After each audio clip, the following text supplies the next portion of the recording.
মেয়েটা পাখি হতে চাইল। আমি বুকের বাঁদিকে আকাশ পেতে দিলাম। 2-4 দিন ইচ্ছে মতো উড়াউড়ি করে বলল তার একটা গাছ চাই। মাটিতে পা পুঁতে ঠায় দাঁড়িয়ে রইলাম। এ ডাল সে ডাল ঘুরে ঘুরে সে আমাকে শোনালো অরণ্য বিষাদ। তারপর টানতে টানতে একটা পাহাড়ি ঝর্ণার কাছে নিয়ে এসে বলল তারও এমন একটা পাহাড় ছিল, সেও কখনো পাহাড়ের জন্য নদী হতো।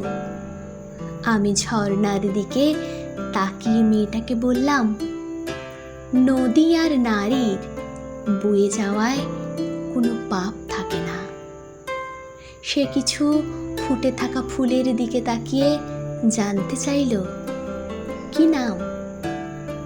বললাম গোলাপ। 2টি তরুণ তরুণীকে দেখিয়ে বলল কি নাম। বললাম প্রেম। তারপর একটা ছাউনির দিকে তাকিয়ে জিজ্ঞাসা করল কি নাম। বললাম ঘর। এবার সে আমাকে বলল তুমি সকাল হতে জানো।